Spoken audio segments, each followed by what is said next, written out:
Épître de Paul aux Philippiens, chapitre 1er. Paul et Timothée, serviteurs de Jésus-Christ, à tous les saints en Jésus-Christ, qui sont à Philippe, aux évêques et aux diacres. Que la grâce et la paix vous soient données de la part de Dieu notre Père et du Seigneur Jésus-Christ.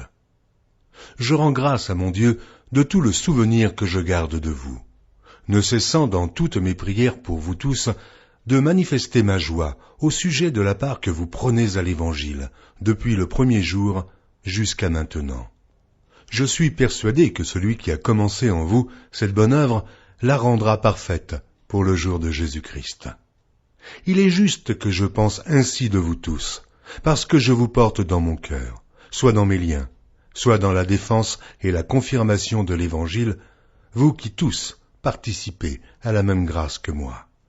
Car Dieu m'est témoin que je vous chéris tous avec la tendresse de Jésus-Christ.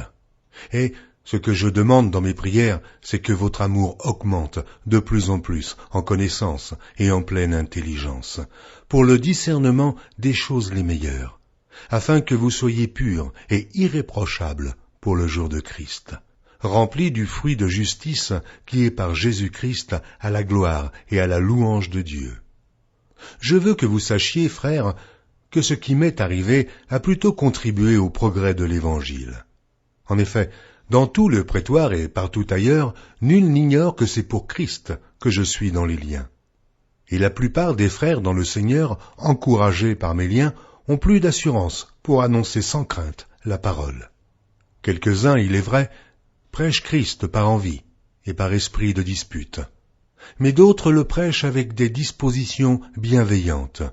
Ceux-ci agissent par amour, sachant que je suis établi pour la défense de l'Évangile, tandis que ceux-là, animés d'un esprit de dispute, annoncent Christ par des motifs qui ne sont pas purs, et avec la pensée de me susciter quelques tribulations dans mes liens. Qu'importe, de toute manière, que ce soit pour l'apparence, que ce soit sincèrement, Christ n'est pas moins annoncé. Je m'en réjouis, et je m'en réjouirai encore. Car je sais que cela tournera à mon salut, grâce à vos prières et à l'assistance de l'Esprit de Jésus-Christ, selon ma ferme attente et mon espérance, que je n'aurai honte de rien, mais que, maintenant, comme toujours, Christ sera glorifié dans mon corps, avec une pleine assurance, soit par ma vie, soit par ma mort, car Christ est ma vie, et la mort m'est un gain.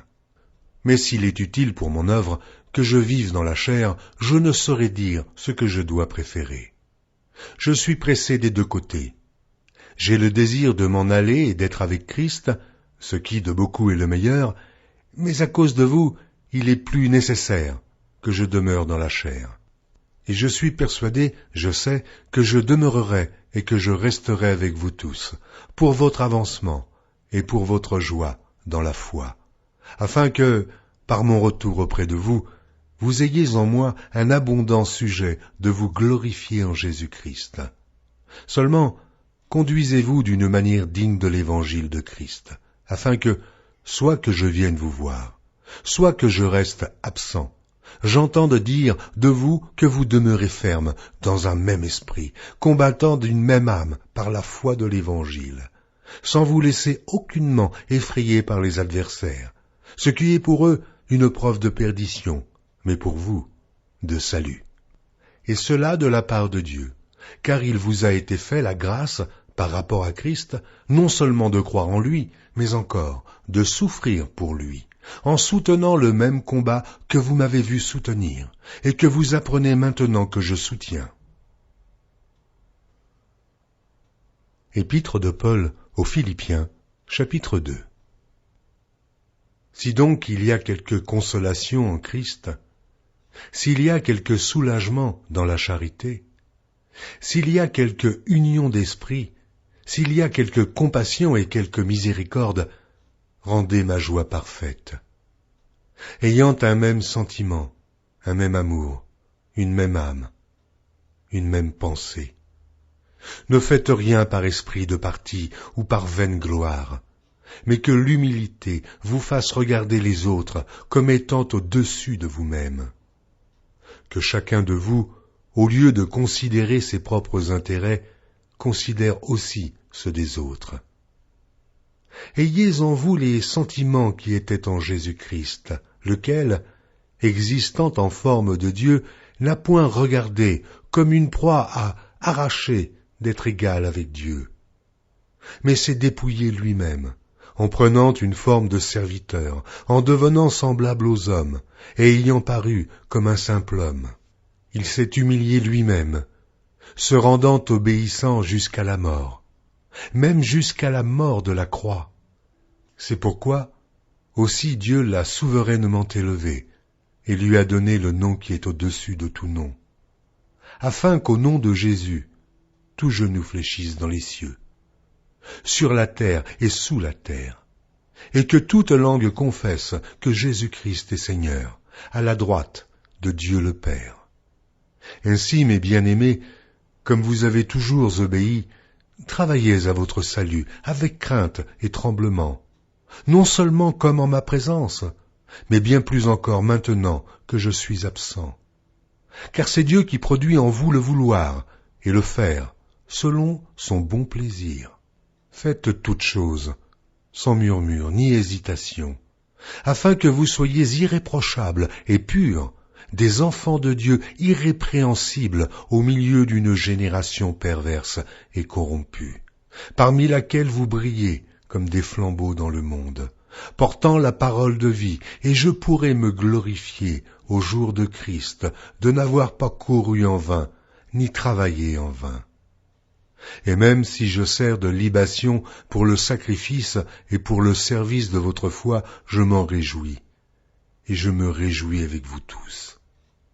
Vous aussi, réjouissez-vous de même, et réjouissez-vous avec moi. J'espère dans le Seigneur Jésus vous envoyer bientôt Timothée, afin d'être encouragé moi-même, en apprenant ce qui vous concerne.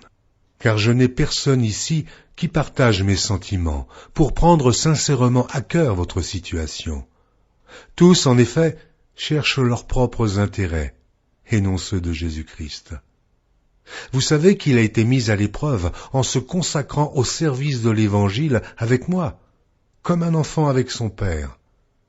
J'espère donc vous l'envoyer dès que j'apercevrai l'issue de l'état où je suis. Et j'ai cette confiance dans le Seigneur, que moi-même aussi j'irai bientôt. J'ai estimé nécessaire de vous envoyer mon frère Épaphrodite, mon compagnon d'œuvre et de combat, par qui vous m'avez fait parvenir de quoi pourvoir à mes besoins. Car il désirait vous voir tous, et il était fort en peine de ce que vous aviez appris sa maladie. Il a été malade, en effet, et tout près de la mort. Mais Dieu a eu pitié de lui, et non seulement de lui, mais aussi de moi, afin que je n'eusse pas tristesse sur tristesse. Je l'ai donc envoyé avec d'autant plus d'empressement, afin que vous vous réjouissiez de le revoir, et que je sois moi-même moins triste.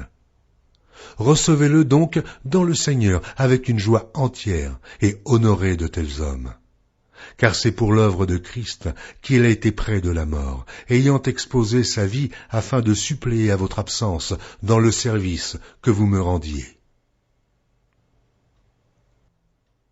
Épître de Paul aux Philippiens, chapitre 3. Au reste, frères, réjouissez-vous dans le Seigneur. Je ne me lasse point de vous écrire les mêmes choses, et pour vous cela est salutaire. Prenez garde aux chiens. Prenez garde aux mauvais ouvriers. Prenez garde aux faux circoncis. Car les circoncis, c'est nous, qui rendons à Dieu notre culte par l'Esprit de Dieu, qui nous glorifions en Jésus-Christ, et qui ne mettons point notre confiance en la chair. Moi aussi, cependant, j'aurais sujet de mettre ma confiance en la chair. Si quelque autre croit pouvoir se confier en la chair, je le puis bien davantage, moi, circoncis le 8e jour, de la race d'Israël, de la tribu de Benjamin, hébreu, né d'hébreu, quant à la loi, pharisien, quant au zèle, persécuteur de l'Église, irréprochable à l'égard de la justice de la loi. Mais ces choses qui étaient pour moi des gains, je les ai regardées comme une perte à cause de Christ. Et même, je regarde toutes choses comme une perte, à cause de l'excellence de la connaissance de Jésus-Christ mon Seigneur, pour lequel j'ai renoncé à tout, et je les regarde comme de la boue, afin de gagner Christ, et d'être trouvé en lui, non avec ma justice, celle qui vient de la loi, mais avec celle qui s'obtient par la foi en Christ, la justice qui vient de Dieu par la foi, afin de connaître Christ et la puissance de sa résurrection et la communion de ses souffrances, en devenant conforme à lui dans sa mort, pour parvenir, si je puis, à la résurrection d'entre les morts. Ce n'est pas que j'ai déjà remporté le prix, ou que j'ai déjà atteint la perfection, mais je cours pour tâcher de le saisir, puisque moi aussi j'ai été saisi par Jésus-Christ. Frères, je ne pense pas l'avoir saisi. Mais je fais une chose, oubliant ce qui est en arrière, et me portant vers ce qui est en avant. Je cours vers le but, pour remporter le prix de la vocation céleste de Dieu en Jésus-Christ. Nous tous donc qui sommes parfaits, ayons cette même pensée. Et si vous êtes en quelque point d'un autre avis, Dieu vous éclairera aussi là-dessus. Seulement, au point où nous sommes parvenus, marchons d'un même pas. Soyez tous mes imitateurs, frères, et portez les regards sur ceux qui marchent selon le modèle que vous avez en nous. Car il en est plusieurs qui marchent en ennemis de la croix de Christ. Je vous en ai souvent parlé, et j'en parle maintenant encore en pleurant. Leur fin sera la perdition. Ils ont pour Dieu leur ventre. Ils mettent leur gloire dans ce qui fait leur honte. Ils ne pensent qu'aux choses de la terre. Mais notre cité à nous est dans les cieux, d'où nous attendons aussi comme Sauveur le Seigneur Jésus-Christ, qui transformera le corps de notre humiliation en le rendant semblable au corps de sa gloire, par le pouvoir qu'il a de s'assujettir toutes choses. Épître de Paul aux Philippiens, chapitre 4. C'est pourquoi, mes bien-aimés et très chers frères, qui êtes ma joie et ma couronne, demeurez ainsi fermes dans le Seigneur, mes bien-aimés. J'exhorte Évodie, et j'exhorte Syntyche à être d'un même sentiment dans le Seigneur. Et toi aussi, fidèle collègue, oui, je te prie de les aider, elles qui ont combattu pour l'Évangile avec moi et avec Clément et mes autres compagnons d'œuvre, dont les noms sont dans le livre de vie. Réjouissez-vous toujours dans le Seigneur, je le répète, réjouissez-vous. Que votre douceur soit connue de tous les hommes. Le Seigneur est proche. Ne vous inquiétez de rien, mais en toute chose, faites connaître vos besoins à Dieu par des prières et des supplications avec des actions de grâce. Et la paix de Dieu qui surpasse toute intelligence gardera vos cœurs et vos pensées en Jésus-Christ. Au reste, frères, que tout ce qui est vrai, tout ce qui est honorable, tout ce qui est juste, tout ce qui est pur, tout ce qui est aimable, tout ce qui mérite l'approbation, ce qui est vertueux et digne de louange, soit l'objet de vos pensées. Ce que vous avez appris, reçu et entendu de moi, et ce que vous avez vu en moi, pratiquez-le, et le Dieu de paix sera avec vous. J'ai éprouvé une grande joie dans le Seigneur, de ce que vous avez pu enfin renouveler l'expression de vos sentiments pour moi. Vous y pensiez bien, mais l'occasion vous manquait. Ce n'est pas en vue de mes besoins que je dis cela, car j'ai appris à être content de l'état où je me trouve. Je sais vivre dans l'humiliation, et je sais vivre dans l'abondance. En tout et partout, j'ai appris à être rassasié et à avoir faim, à être dans l'abondance et à être dans la disette. Je puis tout par celui qui me fortifie. Cependant, vous avez bien fait de prendre part à ma détresse.